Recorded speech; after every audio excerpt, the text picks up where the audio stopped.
principio de quimioterapia, es el contenido de la clase de hoy. La quimioterapia empezó justo después de la Segunda Guerra Mundial, en 1946. Realmente apareció el uso de la quimioterapia por accidente.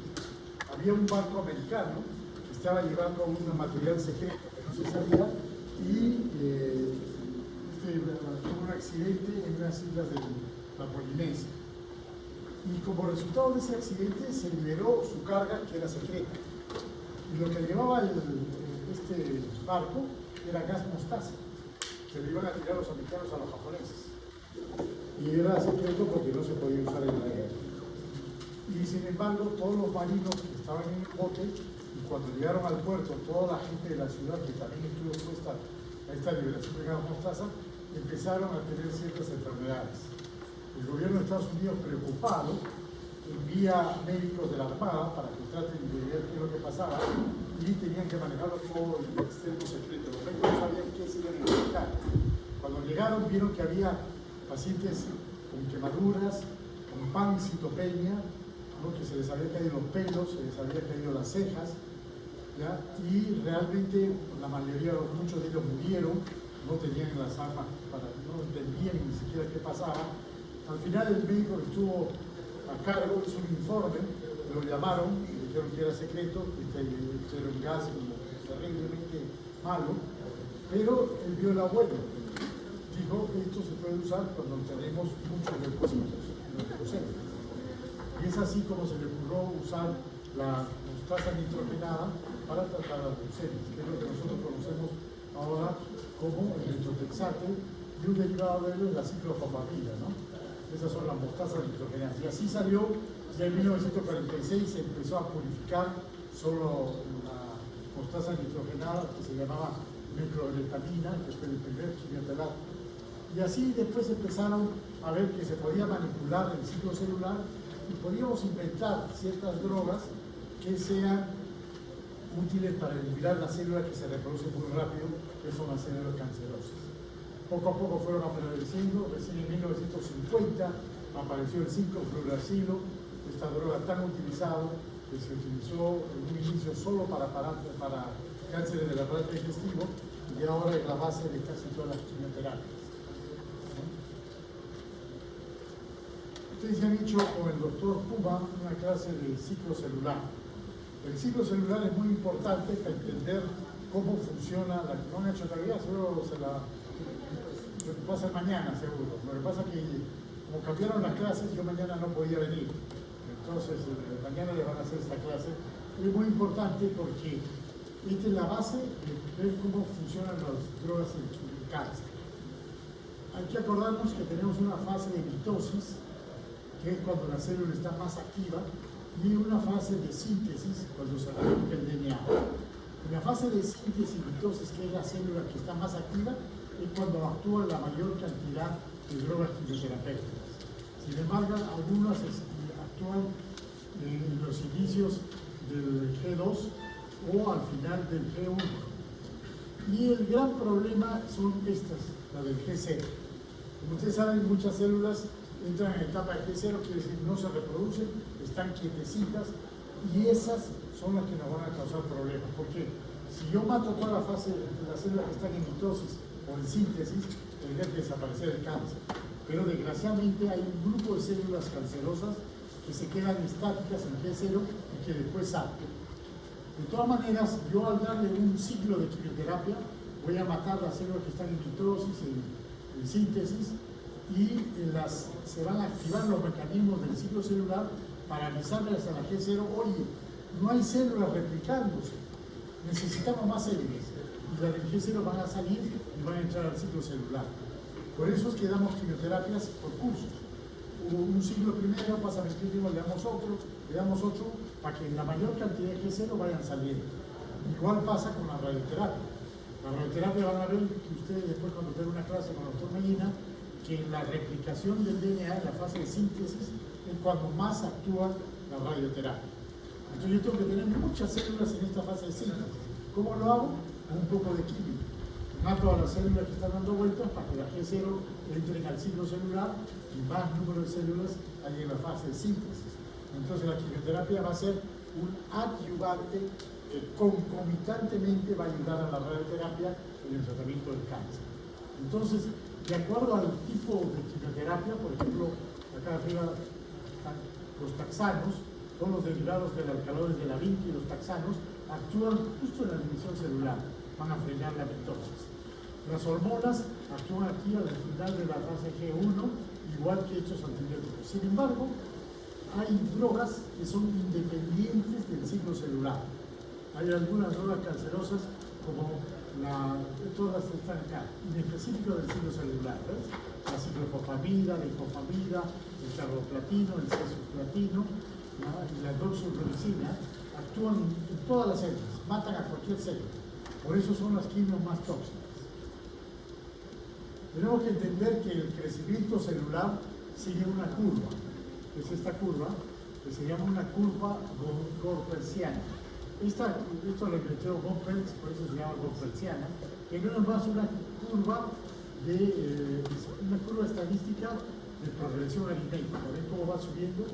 Entonces, cuando tenemos pocas células, estamos aquí, está empezando el cáncer, cualquier célula puede haber mutado, el G0, pero empieza a crecer poco a poco y de repente se dispara.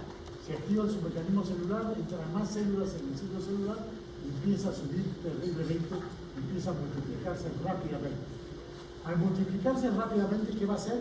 Va a absorber nutrientes y va a producir metabolitos, que va a hacer que después de un tiempo, cuando haya crecido mucho el tumor, se vuelve más lento, por eso se aplana la curva. Desgraciadamente solamente es detectable, fíjense, cuando tiene 10 a la 9 divisiones. A esta altura, recién el cáncer es detectable. Ya pasó todo eso, ya creció toda esta parte de la curva de Goplerz y recién acá se hace clínicamente detectable, cuando fíjense toda la cantidad de células que hay. Y entonces, si yo lo opero, puedo eliminar estas células que yo las veo, que están clínicamente detectables, pero me quedarían estas. Por eso tengo que seguir dando quimioterapia después de la cirugía, después de eliminar estas que clínicamente las detecto, para eliminarlas. Entonces la velocidad de crecimiento es así, exponencial, sube y después baja. Baja, ¿por qué? Como les dije, se ha acumulado metabolitos y ha consumido nutrientes. Entonces la célula baja su velocidad de crecimiento. En cambio, de que ven en el otro lado es la fracción de crecimiento, que al comienzo la fracción es muy alta, es decir, se multiplican varios. Cada tejido tiene una fracción de crecimiento diferente. Por ejemplo, el cáncer de colon uterino, desde que es in situ hasta que se vuelve invasor, pasan 7 años. Imagínense. Por eso tenemos tiempo de más para hacer Papa Nicolau. Podemos hacer año tras año. Se puede pasar una prueba de Papa Nicolau, pero el siguiente año la voy a detectar. Por eso el éxito del Papa Nicolau es que hay que hacer varias pruebas. Si uno se hace uno a la muerte del Papa, entonces no va a ser problema. Aunque me perdone Juan Francisco, que acaba de morir. Entonces, esto lo van a ver con detalle con el doctor Puma cuando vean el ciclo celular. Entonces, acá van a responder algunas preguntas, ¿no? ¿Cómo es la hipótesis de la muerte de las células por fracciones? Una dosis de la droga es citotóxica, es decir, mata. Pero mata una proporción de células, no un número determinado, una proporción, un 10%, un porcentaje. Cierto porcentaje va a matar. No determinado, células buenas, células malas, ¿no? Entonces, las células normales van a morir con la quimio, las células malas también, pero después se van a empezar a reproducir, a recuperar, tanto las células normales como las células malas. Por eso es que yo le doy varios ciclos de quimioterapia para que cada vez vayan bajando más las células malas y darle tiempo que las células normales se recuperen para que el paciente no muera. Lo que pasó con el accidente del barco que les contaba fue que todo fue de golpe. Entonces no hubo tiempo para que se recuperen las células buenas, por eso los pacientes morían. Por eso la quimioterapia no la podemos dar toda junta, la damos en ciclo de tratamiento, ¿no? Tumores más pequeños requieren menos ciclos de quimioterapia que los tumores grandes, evidentemente. Entonces, por eso la cirugía lo que hace es quita el tumor grande y lo que puede quedar microscópico y ya no se ve porque está por ahí metido, le doy una adyuvancia. Ahorita vamos a ver todas esas diferencias. Por eso la quimioterapia será intermitente. por pulsos para maximizar la muerte celular tumoral y permitir que los tejidos normales se vayan recuperando. Entonces, toda la teoría de por qué usamos la quimioterapia y cómo la usamos. Entonces, la quimioterapia o los citostáticos, como esta es su definición, son fármacos capaces de inhibir el crecimiento desordenado de células tumorales, alterando la división celular, destruyendo las células que se multiplican más rápidamente. Por esos motivos, estos fármacos se usan en el tratamiento farmacológico, que también se llama quimioterapia, de enfermedades neoplásicas como terapia única o asociada a otras medidas, cirugía, radioterapia, hormonoterapia o inmunoterapia. Entonces, los efectos de la quimioterapia. Primero son drogas citotóxicas, es decir, ejercen su efecto dañino sobre el potencial reproductivo de las células. Dañan el DNA, dañan la síntesis, destruyen la célula, entonces van a frenar el crecimiento celular. Los tumores que crecen más rápidamente son los que responden mejor a la quimioterapia, pero también son los que más rápido van a hacerse resistentes y más rápido van a volver. Por eso un tumor de pulmón a veces cuando es operable, es tratable con quimio, le damos quimio y el paciente mejora terriblemente, está feliz, pero al poco tiempo hay mecanismos de resistencia que se hacen resistentes. Entonces, este es un principio. En cambio, el cáncer de cuello uterino, que yo les dije que demora 7 años, para seguir con el ejemplo, crece muy lentamente. Entonces, ustedes ya están sacando una conclusión, que el cáncer de cuello uterino debe ser muy resistente a la quimioterapia, porque no crece rápidamente. Entonces, realmente si no lo tratamos a tiempo, si no responde bien con quimio-radio, las recidivas del cáncer de cuello uterino no se pueden curar, ni con quimioterapia. Ya la quimioterapia viene a ser solo paliativa. La relación entre el ciclo celular y la muerte celular afecta el crecimiento tumoral, ¿no? A medida que más células entran al ciclo celular y más rápido la voy matando, voy a frenar el crecimiento tumoral, ¿no? Entonces, estos son conceptos claves para entender cómo funciona la quimioterapia. Entonces, la quimioterapia tiene dos objetivos, curativa o paliativa. Yo la puedo usar para curar, por ejemplo, el linfoma, puede curar completamente, un coriocarcinoma, muy sensible a la quimioterapia, sin cirugía incluso se puede curar. Y yo para dar esta terapia curativa primero le doy una inducción, es decir, le doy dosis grandes, potentes, fuertes, a ver cómo responde. Y si el tumor se achica, responde bien, después vamos a ver cómo medimos la respuesta del tumor, pasa a una etapa de consolidación. Le sigo dando quimio para frenarlo lo más que pueda. Y después que ya el tumor ya no va a reducir más, o de repente ya lo logro desaparecer, pasa a una terapia de mantenimiento. ¿Para qué? Para que no vuelva. Para que eso que se haya integrado el G0 no vuelvan a salir. En cambio, la terapia paliativa es diferente, realmente son con pocas drogas, no es tan agresiva, no tengo que inducir una respuesta, no tengo que consolidar, simplemente lo único que voy a buscar es la comodidad del paciente, controlar los síntomas y aumentar la calidad de vida y que sea una buena calidad de vida, ¿no? Entonces podemos decir que hay tumores que se curan solo con quimioterapia. Esto ya lo he mencionado y lo vuelvo a decir, pero tienen que entenderlo. La quimioterapia primaria curativa en todos los tumores líquidos, ¿no? Leucemia, linfoma, mielomas. El coriocarcinoma, el tumor de Wilms, que es el tumor retroperitoneal de los niños, responde mucho a la quimioterapia. Y hay un tipo de sarcoma, que es el único, diría yo, el que responde mucho, que es el rhabdomyosarcoma. El rhabdomyosarcoma es un tumor raro de la esfera ginecológica, patrimonio de mujeres jóvenes, ¿no? Entonces hay que aprender a diagnosticarlo porque si no hacemos iatrogenia. Hemos visto muchas chicas jóvenes, 22, 23 años, con tumores en la vulva, la vagina, el útero, que ¿qué es lo que hacen? Las operan, las sacan, le cortan la vagina, le sacan el útero, imaginen, cuando se puede curar solo con quimioterapia. Hemos tenido chicas que se salía el tumor por la vagina, así, desesperadas, realmente en la adolescencia, entonces produce mucho problema psicológico. Entonces la agarra un médico que no sabe, un ginecólogo, ¡pum!, la opera, le saca el útero y la pegó a la chica. Cuando con quimio la podemos borrar, se borra completamente el tumor y la sensibilidad no necesita cirugía, ¿no? A veces operamos cuando vemos que no responde, A veces operamos incluso cuando después de dar la quimio queda un tumor pequeño, lo sacamos para ver que no vuelva a prenderse y sobre todo para ver que no esté activa la célula. Pero estos tumores, estos 6 tumores son los que más se curan solo con quimioterapia curativa. En cambio, la quimioterapia paliativa se puede usar para todos los demás: mama, colon, cervicouterino, pulmón, cabeza y cuello, estómago, páncreas, endometrio, sarcomas, tumores de parte blanda, PNC y vejiga. Sin embargo, a pesar de todo este gran uso de la quimioterapia, bueno, ahorita vamos a ver, hay algunos órganos que no responden a la quimioterapia para nada. Por ejemplo, melanoma, por ejemplo, cáncer de tiroides, son muy resistentes a la quimioterapia. Si un paciente ya tiene cáncer de tiroides con metástasis, no le podemos dar más quimio porque no va a responder. Por eso no está lo que se usa ni siquiera en forma paliativa. Entonces, inducción de la remisión, ya habíamos dicho, es un esquema intenso de quimioterapia inicial, especialmente los tumores líquidos.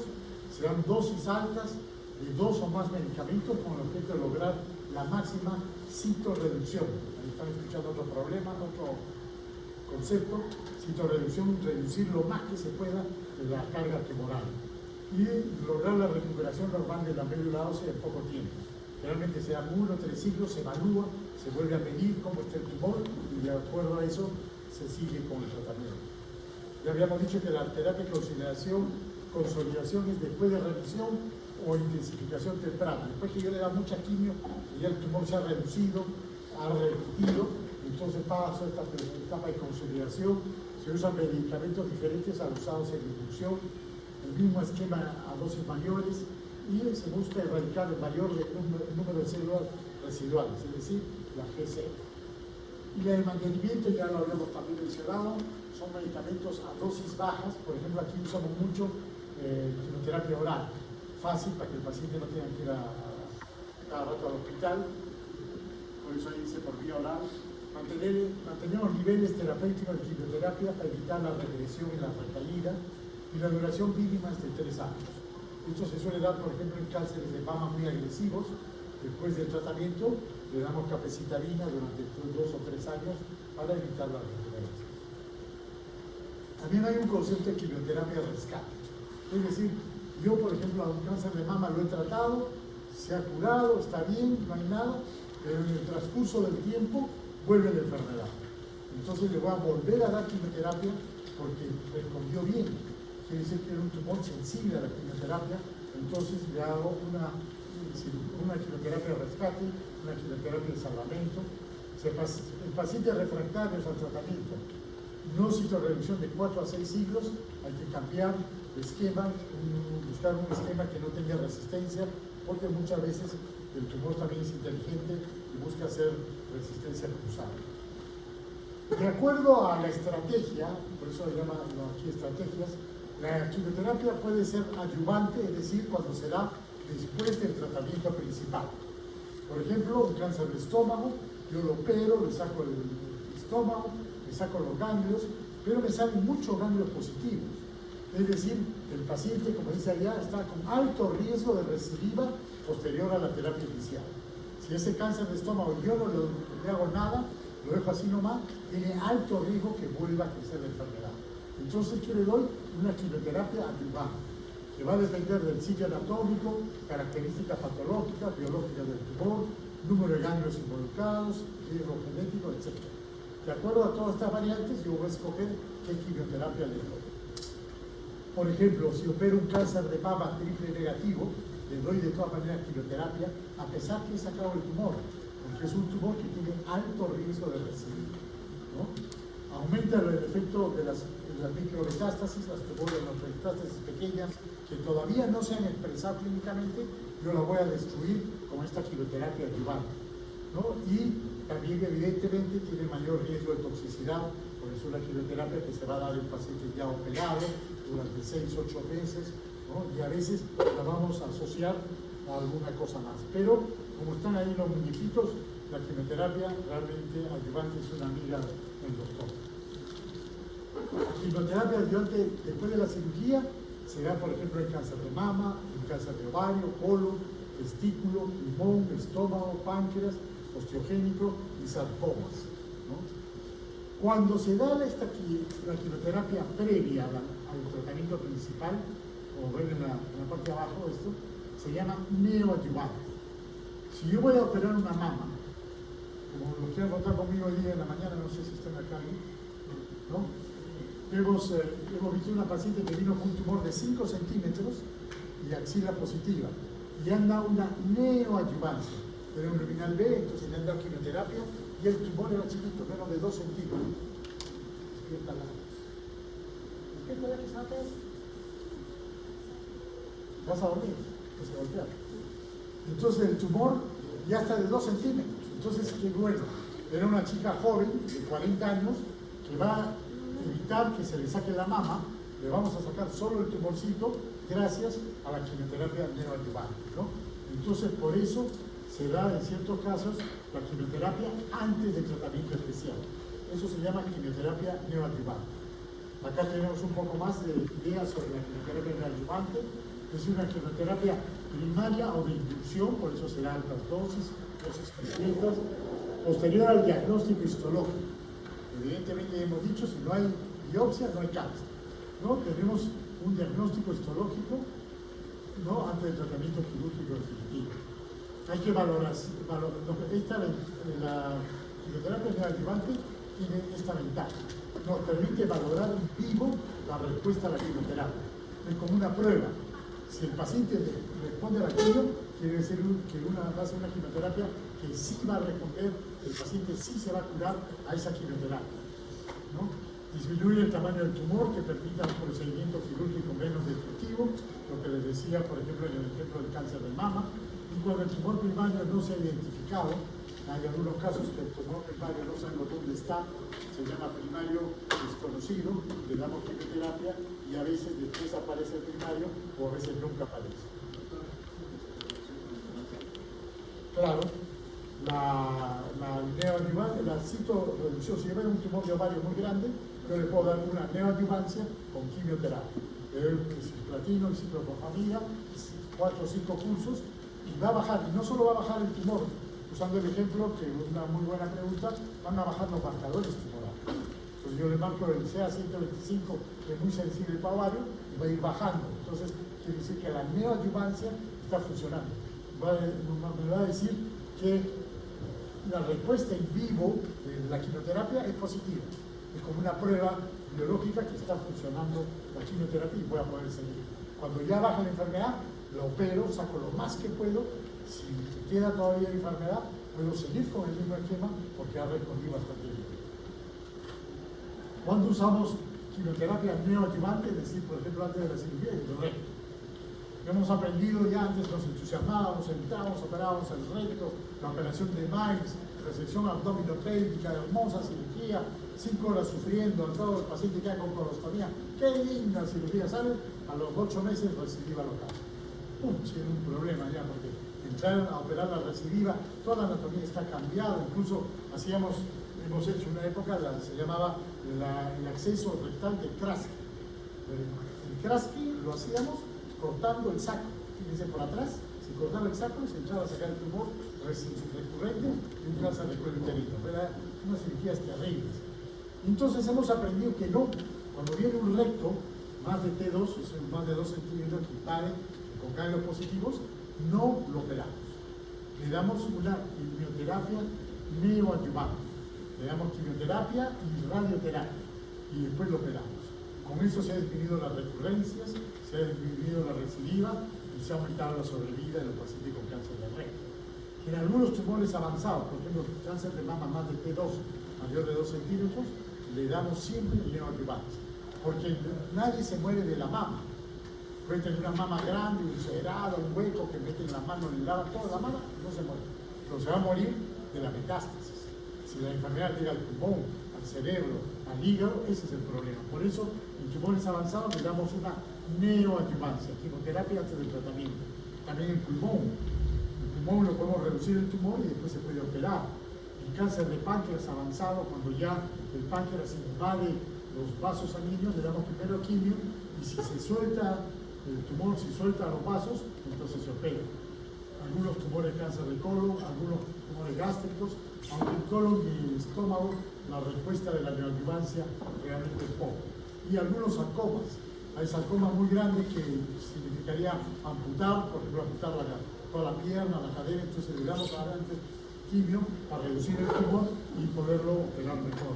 Fíjense que es una resonancia magnética de mama, que tenía 2 tumores grandes de la mama, después de la quimio, cómo ha reducido notablemente, ¿no?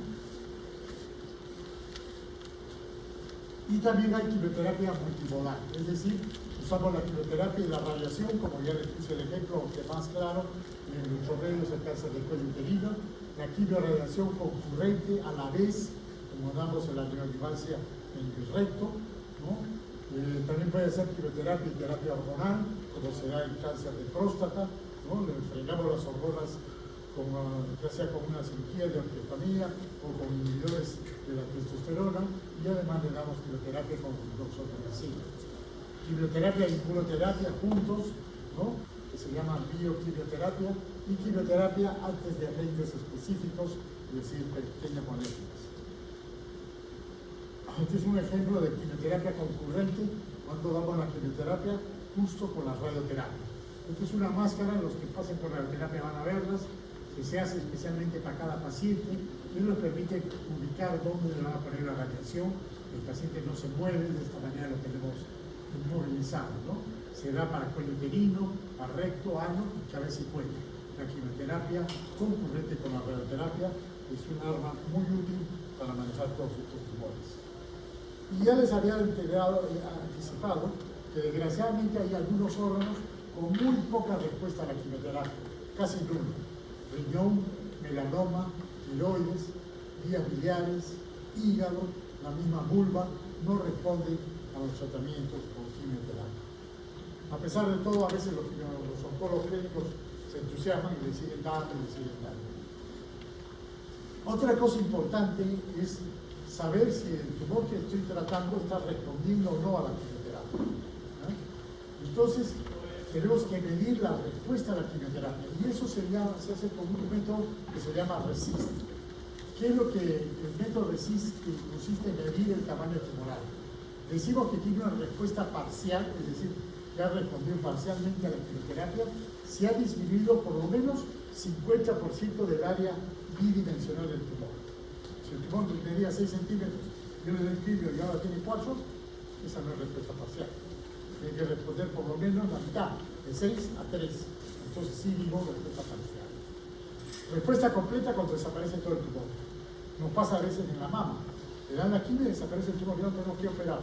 Por eso a las mamas, cuando vemos que va a tener una buena respuesta, por ejemplo, el luminal B, le ponemos un arpón, un clip dentro de la mama. Y entonces responde el tumor, vamos y sacamos el tejido alrededor del clip para saber si todavía hay tejido neoplásico activo, ¿no? Por el contrario, si aumentan los diámetros, hay una progresión de la enfermedad, quiere decir que un aumento del tamaño de lesiones existentes más del 25% del tamaño basal. Eso se llama progresión de la enfermedad. Me está indicando que el tumor no responde, que el paciente no se va a curar, que tengo que cambiar de estrategia. Entonces, ¿qué hago? El cambio de las drogas quimioterapéuticas, busco otras asociaciones o le añado además radioterapia, ¿no? Y también hay enfermedad estable, que a pesar de darle 6-7 ciclos de quimio, el tumor no responde, está igualito, entonces ahí valoro el cambio de esquema o dejo de hacer porque no estoy consiguiendo nada. Es de lo mismo, ¿no? La definición de RECIST para el manejo de los tumores sólidos. Esto solo se usa en tumores sólidos, no se usa en tumores líquidos, porque ellos tienen otros criterios para medir la respuesta al tratamiento, ¿no? Y otro punto de vista que tenemos que tener, que es muy importante, es cómo está el paciente, el estado general del paciente. Y para eso vamos a usar 2 escalas. La escala de Karnofsky, que es esta, que ya ustedes la habían escuchado, es una escala muy utilizada por los americanos. Los gringos siempre son complicados, por eso tienen tremendo, ¿no? 100 es normal y 0 es la muerte. Pero en el camino tiene 100, 90, 80, va bajando de acuerdo a cómo el paciente se va volviendo cada vez más capaz de hacer sus acciones. Cuando llega a 40, fíjense, dice incapacitado, requiere cuidados especiales y ayuda. De 40 menos, generalmente no damos tratamiento oncológico. Estos pacientes pasan a cuidados paliativos. De 70 a 50 podemos dar. El paciente es capaz de cuidados personales, pero es incapaz de actividad normal o trabajo activo. Pero que el paciente todavía circula y está mejor, esto se puede dar de acuerdo al tumor que estemos tratando, si es sensible o no, y de acuerdo al estado general del paciente, si tiene enfermedades concomitantes o no. En cambio, del 100 al 80 los tratamos de todas maneras, porque tenemos un paciente en muy buen estado, con buena reserva funcional, que va a tolerar bastante la quimioterapia. Pero así como tenemos la escala de Tarnowski, nosotros por lo menos en Goyeneche usamos más la escala del Koch. El Koch es la escala europea. Los europeos son más simples, es mucho más fácil. 0 normalmente asintomático. Todos los otros teóricamente somos 0, ¿no? Y el 4, el paciente permanece en la cama al 100%. Ya no pone el 0 de muerte como ponen los gringos. Y es mucho más fácil de verlo, ¿no? 1 presenta síntomas que le impiden trabajos arduos, aunque se desempeña normalmente en sus actividades cotidianas. Si es un profesor, puede seguir enseñando. Si es un arquitecto, puede seguir haciendo su trabajo, pues no pasa nada. El VCOG 2 ya no es capaz de desempeñar ningún trabajo, ya está muy débil. Se encuentra con síntomas que lo obligan a permanecer en cama durante varias horas. Se levantan tarde, tienen que hacer siesta porque no se cansan, o se acuestan temprano, ¿no? Pero más del 50% del día están activos, ¿no? Es la diferencia. En cambio el 3 ya necesitan estar más tiempo en la cama, casi no se paran, necesitan ayuda para la mayoría de actividades, para ir al baño, para preparar su comida, ¿no? Y en cambio el 4 permanece 100% del día en cama, necesita ayuda permanente. Evidentemente en los COG 1 y 2 les vamos a dar tratamiento, 3 vamos a evaluar de acuerdo al órgano, de acuerdo a la sensibilidad del estado del paciente, y un ECOG 4 no es sensible. Entonces esto nos permite tomar decisiones. Tenemos tratar a una señora en el hospital, que es una triste historia porque la señora tenía un tumor uterino, entonces fue por ginecología, los ginecólogos le evaluaron, pensaron que era un mioma, entró a operar y era un cáncer de cuello uterino, no se dieron cuenta. Y entonces se armó el ajuste, rápidamente hecho metástasis, tiene metástasis paraórticas y ahora tiene una carcinomatosis. La historia triste es que la dije en médico. Un médico joven recién ha salido y se han demorado mucho en llegar al diagnóstico de carcinomatosis. Como tenía molestia digestiva después de la cirugía, pensaron que era, han pensado hasta en tuberculosis intestinal, enteritis, y han dicho todo lo que tiene, simplemente que el cáncer ha avanzado y le agarró todos los intestinos. Y la familia no cree, quiere que la operemos, que le hagamos una laparotomía, pero la señora tiene un ECOG 4 y hasta la anestesia la va a matar, ¿no? Entonces, para tomar decisiones es muy útil estas escalas, tanto la Tarnowski como el ECOG, la que ustedes quieran, pero nos permite tomar decisiones. Entonces, esta paciente, un ECOG 4, evidentemente no es elegible para ningún tratamiento oncológico. Y eso también le va a servir a ustedes, porque ustedes van a estar internos en el hospital y cada rato nos mandan, paciente con cáncer de pulmón, está intubado con infección, con 40 cosas, que lo mandan al oncólogo. ¿Qué vamos a hacer con nosotros? Primero tienen que sacarlo del tubo, tienen que salir de la infección, tienen que mejorar su ECOG, tienen que el paciente deambular para recién yo poder ver si le va a dar quimio o no, por más que nunca haya recibido. Entonces vamos a ver ahora los mecanismos de acción de la quimioterapia. La célula normal tiene muchos mecanismos de crecimiento, que ustedes ya lo saben, necesita vasos sanguíneos para alimentarse, podemos bloquearlos, podemos detener la división celular para que el tumor no siga creciendo, podemos estimular la apoptosis para que las células se mueven, podemos impedir la división, alterar la estructura de la célula para que entre también a apoptosis rápida. Cualquiera de todos estos mecanismos lo vamos a hacer mediante la quimioterapia. Entonces, hemos visto que de acuerdo al ciclo celular, los agentes citostásticos funcionan. En G1, los esteroides, los corticoides, que usamos bastante en oncología, son drogas buenas porque frenan el crecimiento del celular. Y la asparaginasa, que se usa principalmente para leucemias y linfomas. La fase S, todos los antimetabolitos, que son un montón, son la fase de síntesis. En la G2, son drogas que son independientes casi del ciclo celular, toposio, bromicina, nicosantrona y linotecana. En la fase de mitosis, todos los que van a alterar el difuso cromático. Los alcaloides de la vinca, la vincristina, vincristina, vincristina, y los taxanos. Ahí está el paclitaxel, el docetaxel y algunas podofenilidotoxinas. Y algunas que actúan en cualquier lugar de la fase. Agentes activantes, nitrosuros, la carbamazida, los antibióticos como la doxorubicina, ¿no? Que es uno de los más potentes quimioterápicos. Ya como anécdota, ustedes han visto, los pacientes dicen, ¿te están dando quimio? Sí, la roja o la blanca. ¿Han escuchado? La roja o la blanca. La roja porque la doxorubicina es roja. Parece nectarina, así, roja, roja. Entonces la gente le llama la atención, ¿qué le va a poner eso? Sí, esa es la roja. Ah, la roja es mala. Se te cae el pelo, se te caen las uñas, no puedes dormir. Es terrible, y es verdad. Es muy fuerte. Porque actúa sobre todas las células del ciclo celular. Entonces actúa sobre todo el organismo. Es muy tóxica.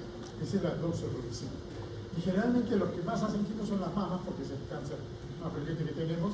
Entonces se le da 4 ciclos de doxorubicina, ya les digo, es una fase de inducción fuerte, grande, disminuyó el tumor, y después le damos una fase de consolidación con paclitaxel, los taxanos, que se actúan sobre la mitosis. Y son blancos, son transparentes. Entonces por eso la gente dice, ¿la roja o la blanca?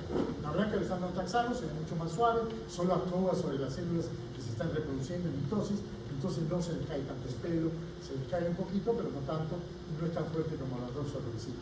De ahí viene lo que ustedes escuchan, la roja o la blanca. Esas son la roja y la blanca. Los quimioterápicos se pueden clasificar según su mecanismo de acción. Los antimetabolitos que van a actuar sobre los nucleótidos, sobre el 5-FU, por eso es el uracilo, ¿se acuerdan del uracilo del ciclo celular? ¿Quién va a bloquear el uracilo? El 5-fluoracilo. El 5-fluoracilo, similar al uracilo, se va a meter y lo va a bloquear. Por eso estos antimetabolitos son útiles. Las sales de platino son sales alquilantes, actúan en cualquier parte del ciclo celular, van a modificar esa parte de la cadena del DNA y se va a poner un grupo, se va a hacer ahí una pelota del platino, por eso actúa en cualquier parte del ciclo celular. Hay antimicrotúbulos, que son proteínas que van a evitar que se forme un uso acromático, de tal manera que las células no puedan, los centrosomas no van a poder migrar a los polos y las células no se van a dividir, ¿no? Acá tienen una clasificación más exacta de los citostáticos. Estos son los agentes alquilantes o las nitrosurias, las que primero empezamos a utilizar.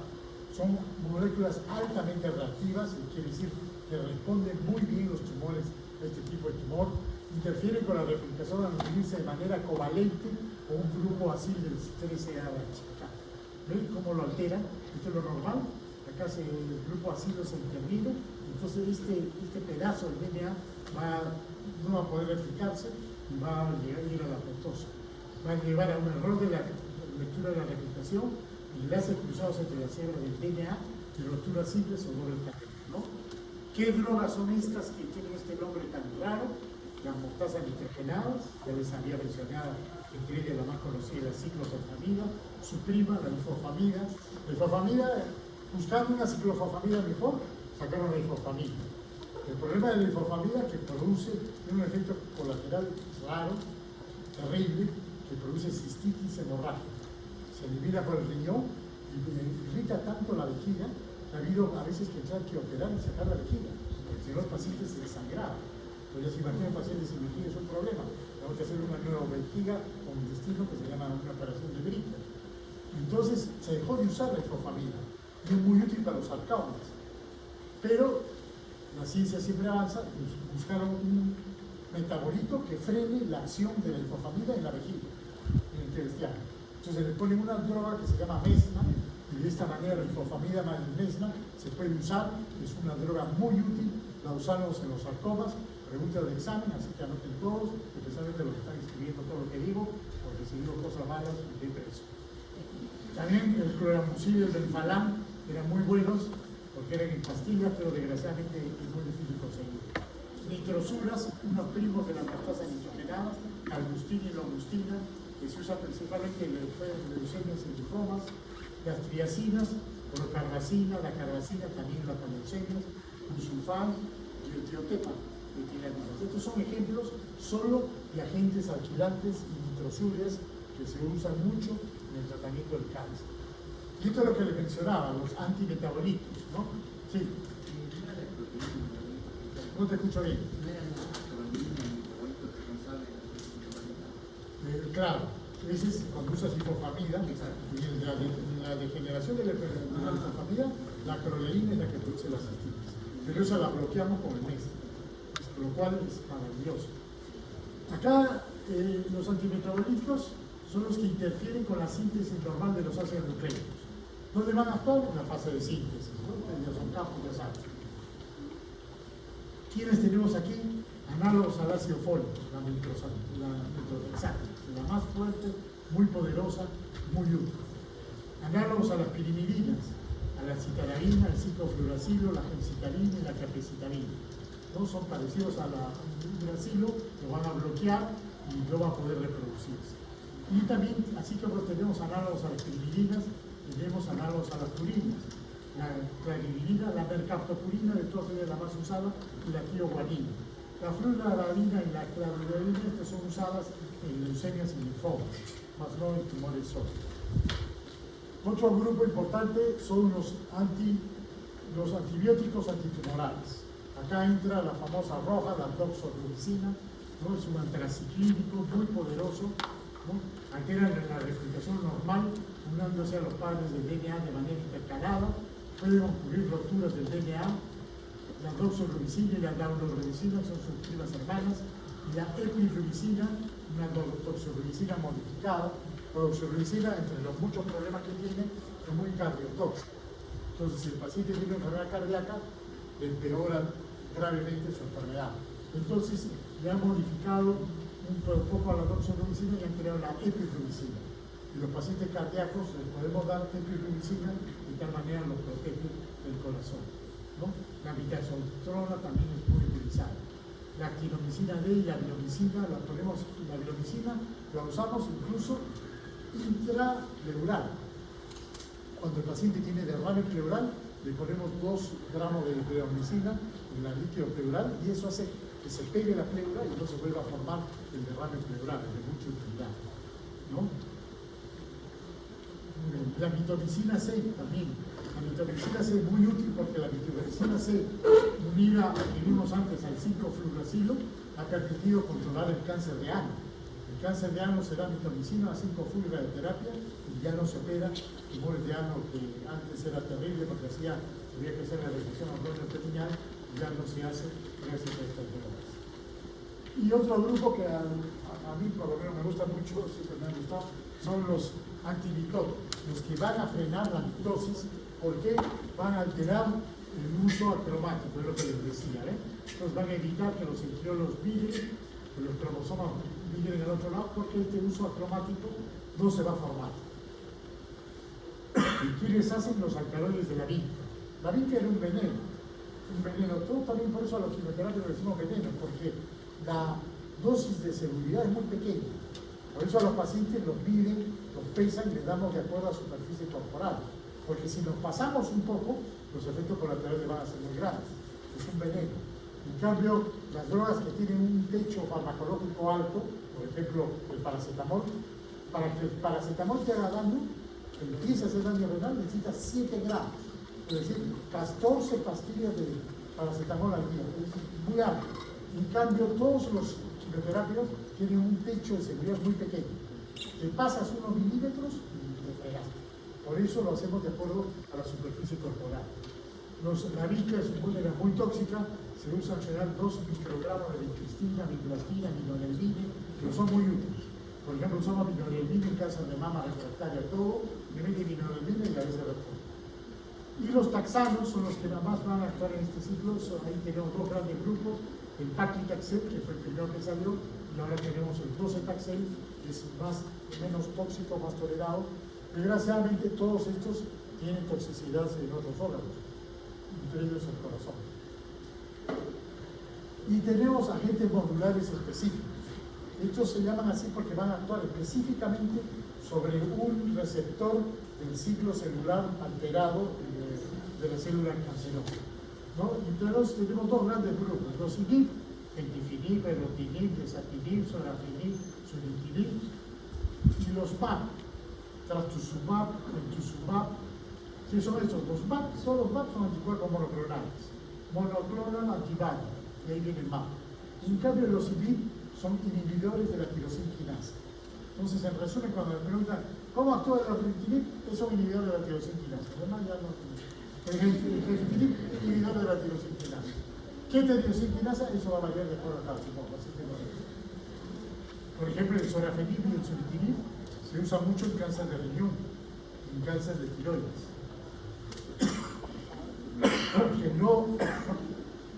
Que no actúa la quimioterapia convencional. Entonces, ¿qué factores van a determinar qué fármacos usar?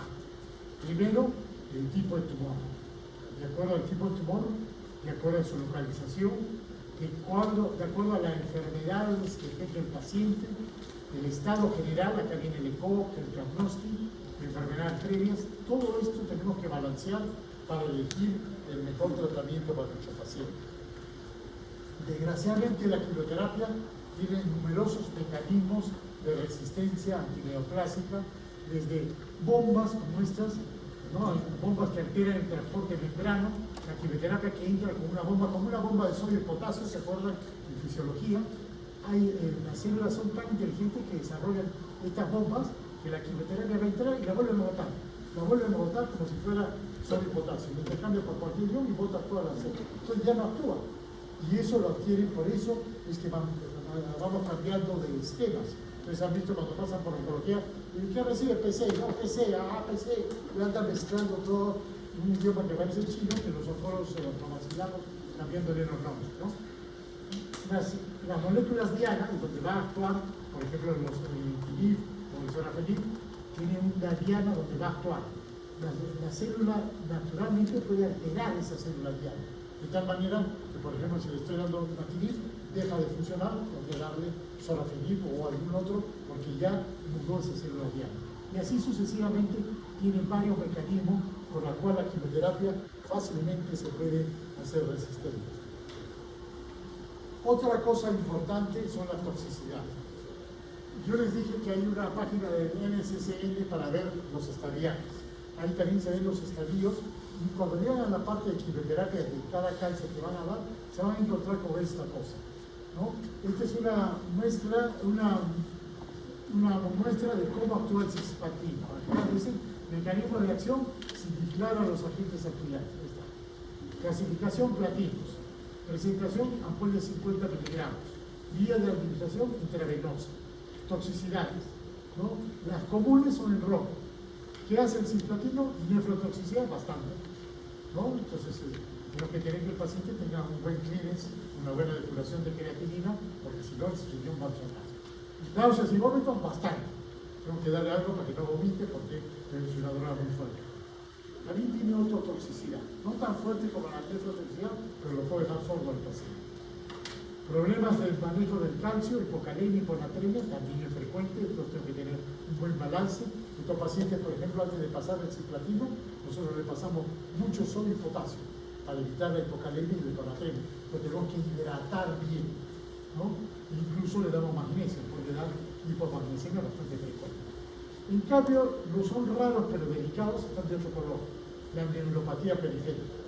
Hay pacientes, yo tenía una señora que en un cáncer de ovario que le dimos tanta quimio que terminó inválido, no podía moverse, porque hizo una neuropatía tan grande que hasta que falleció de otra cosa, ya caminaba con cierta dificultad. Y todo por la neurotoxicidad del cisplatino. Entonces hay que estar atentos a estos efectos colaterales para disminuir la dosis o prevenirlo de alguna manera, ¿no? Por ejemplo, las neuropatías las prevenimos dando tiamina, ¿no? La tiamina es la vitamina antineolítica, es de gran utilidad. ¿Cuáles son las complicaciones más frecuentes de la quimioterapia? La mielosupresión, ¿no? Así como matan las células que se reproducen rápido, lo que más se reproduce son los leucocitos. Cada 10 días cambiamos todos los leucocitos de nuestro cuerpo. Entonces, son los que primero se mueren, por eso es el problema de la mielosupresión. Ahorita lo vamos a ver un poco más. Náuseas y vómitos es un efecto frecuente. Como mata las células que se reproducen rápido, ¿qué puede pasar? Diarrea y mucositis. Y se cae el pelo porque lo que más nos crece es el pelo. Todos los días crece un poquito, a veces 1 centímetro. Entonces las células del folículo piloso son los que dejan de reproducirse, por eso se les cae el pelo. Pero después les crece más y más zambito. Sin embargo, no es un buen método para prevenir la calvicie, ¿no? También puede producir disfunción gonadal. Este es un problema en los cánceres de gente joven. Si los cáncer de testículos, si un cáncer en jóvenes, entonces muchos de ellos quedan estériles porque la quimioterapia debe eliminar las hormonas. Entonces lo que se hace es se guarda esperma en bancos de esperma, ¿no? La mielosupresión. Les dije que los glóbulos blancos generalmente viven hasta 10 días.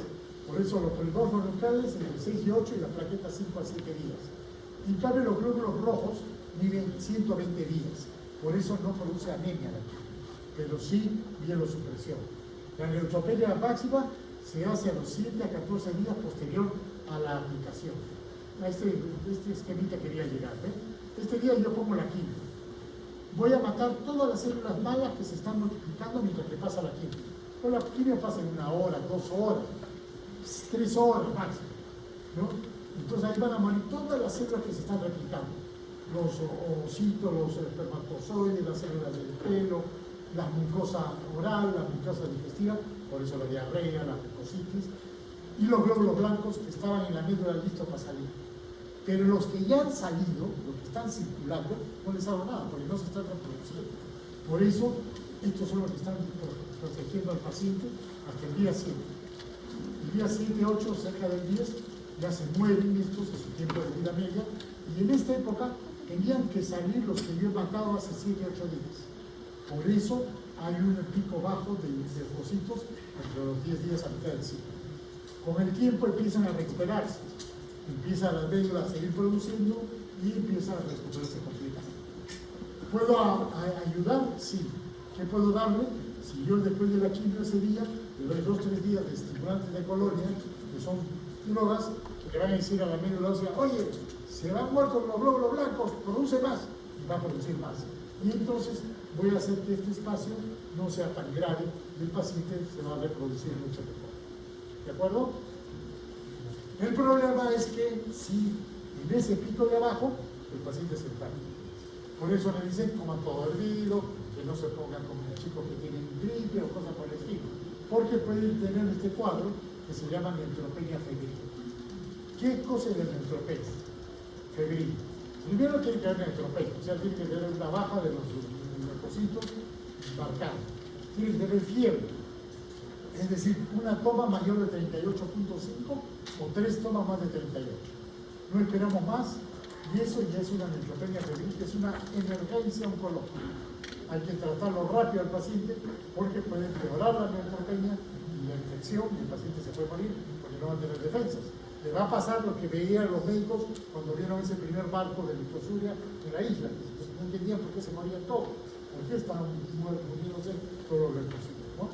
Y entonces aquí usamos estimulantes de colonia, estimulantes de glóbulos rojos, de glóbulos blancos, de mielocitos, eritropoyetina para estimular los glóbulos rojos, trombopoyetina, interleuquina 6, interleuquina 11. Pero lo que más usamos es estimulantes de glóbulos blancos y macrófagos.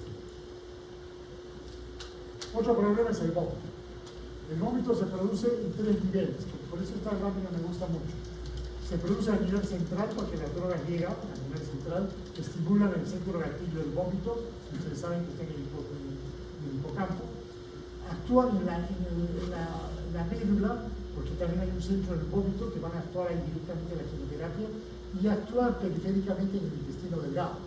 O sea, se suman 3 mecanismos fuertes para inducir los vómitos. Pero no todas las drogas van a producir la misma emeticidad. Entonces acá sale otro concepto. Cada droga tiene una capacidad emetógena diferente, lo vamos a ver ahorita. Entonces, también no es lo mismo. Los hombres, no porque sean hombres, pero no sé qué pasa, tienen menos vómitos. Más frecuentes mujeres y pacientes jóvenes, vomita más. Consumo elevado de alcohol disminuye la presentación, así que si van a hacer quimio, chupen un poquito. La dosis también, depende de la dosis, la quimioterapia, depende de lo que les decía esto, el grado de microtoxicidad. Y hay dos tipos de emesis, dos tipos de vómitos.